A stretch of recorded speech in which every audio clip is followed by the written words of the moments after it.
I found a way to bring the power of the Jaguar right to you. And this is how I did it.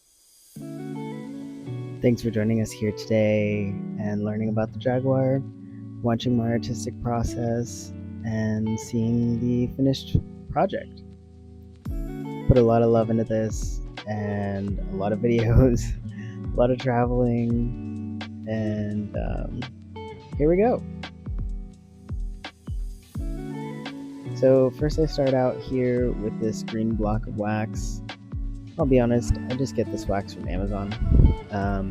You can get it from Amazon too, or Rio Grande is a great place to get jewelry making supplies.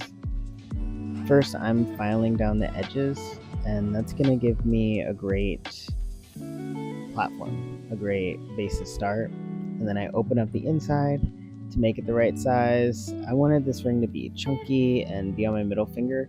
It's like a power ring. So I made it the size of my middle finger, which is a size 9. But in the casting process, I'm actually able to resize it to all different kinds of sizes. And on my website, you can pre-order your kind of size if that's something you're interested in. And the beginning process is kind of arduous. It's a lot of measuring, a lot of filing, really getting things to a nice foundation to begin the artwork. My background is in wood carving, sculpting, and stone carving. So to bring it into wax, it's really good to know what you're doing before you start hacking away like I am here. Now I'm trimming off the excess and making it a good size. Don't really want a giant ring where it's just so clunky. I'm making this ring similar to the base of what's called a signet ring. Signet rings are really popular. I'm sure you've seen them before. They have like a flat top on the ring and a bit of a skinnier band around the finger. Usually signet rings have some kind of logo or something on the top. And here I'm marking the center line. This was kind of a pain in the butt. I'm still figuring out the best way to measure things. I'm just winging it and going for it. So I'm using my calipers. These are called a compass. Yeah, anyway, I just got everything off Amazon. I will say I don't currently support Amazon anymore, so go to Rio Grande. You can get all the same things there if you need any other tools. But yeah, I'm marking the center line here. This is going to give me a good frame of reference so that everything is nice and equal. And then I'm expanding it outward with the pointing tool. This is actually just a tool that I had from some of my leather working projects to open up holes in the leather. But it has a really nice sharp point to it, which is good for drawing on the wax. I'm flaring it out to the top so that it's skinny on the band, but it's in the center, and then it expands outward since the Jaguar heads are going to be on the sides. So I'm giving space and some meat to work with to make those Jaguar heads. They're going to be chunky. And now I'm trimming them off. I'm just using wax blades. They're kind of like a spiral blade. Very common. There's all different kinds of blades. And this part was a little tricky, getting it even because the rasp that I'm using, the curved side of it, doesn't have a deep curve. It's a very shallow curve, so I didn't get that dramatic curve that I was kind of looking for. I'm currently based in Costa Rica right now, and I can't really get any mail or supplies out here pretty easily, so I'm working with what I got. I didn't get to record every single step. We're figuring out this YouTube thing. We're out here. So this is what we got. But I started shaping out the corners, as you can see, and molding it more into that oval-like signet shape on the top. And then here's where it kind of starts getting fun. I'm starting to sketch out the Jaguar faces. I'm just referencing a normal jaguar face with its mouth open. I had the idea to make this ring shortly after we arrived here in Costa Rica. We've been here about 3 months when I'm making this video. And being here in Costa Rica, it's like the jaguar is native here, and I could feel just being in the jungle and feeling the presence of these animals, even though they are pretty rare, and I'm sure there weren't any around where our house was. Maybe, who knows? But the jaguar has really long been a power animal. It has helped shamans and medicine people dive into the shadow world with strength and protection. And so I really wanted to bring that idea and that essence of the jaguar into something that you can wear with you as a protector, with you at all times. Especially on the middle finger. The middle finger represents strength, and like Jupiter. If you're familiar with astrology or anything, Jupiter is the planet of expansion and abundance and wisdom. You can wear this on whatever finger you'd like, but when I was making it, I was feeling into what I would want in jewelry, and something to wear on my hand as a strength item. Back in the days when there was kings and queens and all the people that would get jewelry back then, they would all have their jewelry custom made, and they would have them custom made through astrology. They would work with astrologers actually, and this piece doesn't really have much to do with astrology, but kind of going on a tangent. They would use astrologers and their birth charts and auspicious timings and things like that, and these jewelers would make their jewelry with good timings of the moons and the planets and everything like that to bring in that energy to the person that they're making the jewelry for. So as you can see, I'm started to get some kind of face shape going.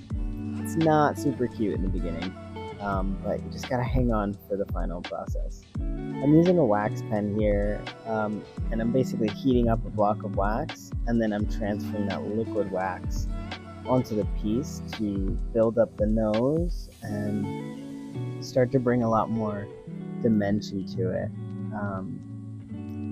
And I guess this is probably one of the parts where I didn't film every single detail, but I started to smooth out the faces. And I was originally going to put a stone here on the top where the circle is, but I just thought it was going to be really bulky, and I decided to change the design.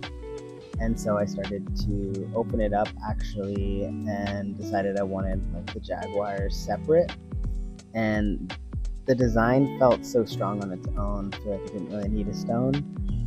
And then here I actually saw it all the way through and it snapped, so I glued it back together with the wax, and I realized I needed to do that part at the very end. So it's a journey, and now I'm raising the eyebrows. I didn't want them to have a flat head. They don't really have flat heads, so I'm building up the eyebrows and the head shape. I don't know that I could really do all of this if I didn't have a background in wood carving and sculpture. I started doing sculpture and stuff when I was maybe 12, 13 years old. I'm 27 now, and so I've been doing it my whole life. And here we go, we actually took a break and went up to La Fortuna in Costa Rica. Here's me and my wife. We're excited to be out in nature and going on a hike, taking some breaks, and we actually went to this awesome place and saw some real jaguars. It was so fun. I could feel the strength and power off of him even though he was sleeping. And we're going back to work. We actually took a road trip from where we were staying out there. At this point, it's really starting to get smooth, and I just take my tools. They're actually wolf tools I got from Rio Grande. They're awesome. Definitely get them if you're interested in doing all this. And the smoothing process takes forever, because if there's any little imperfection in the wax, I'm talking a ridge, a scratch, a dent, anything, it's gonna be there forever, because after I finished working with all of this, oh, these teeth were a pain in the butt, but I managed. But after they get sent to the casters, um, the casting company melts away this wax mold that I'm creating, and they create a silicone mold. And that silicone mold then gets filled with molten silver or gold. At the moment, I'm just casting in silver and doing gold plating because gold is expensive. This ring would probably be like $6,000 in gold. I don't know. If you want a gold ring, put it in the comments. Send me a message. Maybe we can make you one. And now I'm using really, really fine sandpaper, like 1,000 grit, to get it really smooth and get out any of the tool markings that have been left. And I'm taking my tiny little mini files. These are the best. I love these. I use these a lot in my woodworking, and they're amazing. They just really get in those nooks and crannies. Most of all of this ring was definitely the smoothing and the sanding, but I feel really proud with getting these faces symmetrical as possible. That was probably the hardest thing. I don't usually make a whole lot of sketches beforehand. I'll make a very basic sketch of something. My brain really operates in the 3D, so I just kind of sketch out the average or shape I think it's going to be, and I just go for it. Now here I'm making the details of the little spots.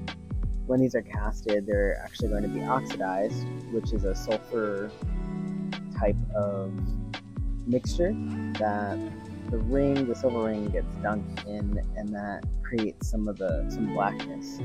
And then it gets polished off, so the black will stay in the cracks and the details.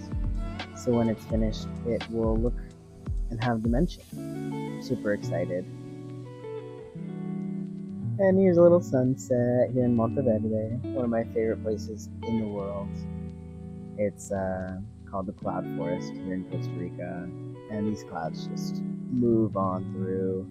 They are going pretty strong. It's a really special place. Catching some butterflies, and here is the finished piece. Voila! Here she is. She took maybe about 12 to 15 hours in total to carve it. And I'm super proud of it. I really am. This is probably one of my favorite pieces I've made so far. Right now, it is in the casters, getting casted, of course. And it is definitely a power piece. I love it. I can't wait to get mine. I'm going to have one as a gold-plated option. So thank you so much for watching and tagging along to my stories and ranting. If you're interested in getting one, head to my website down below.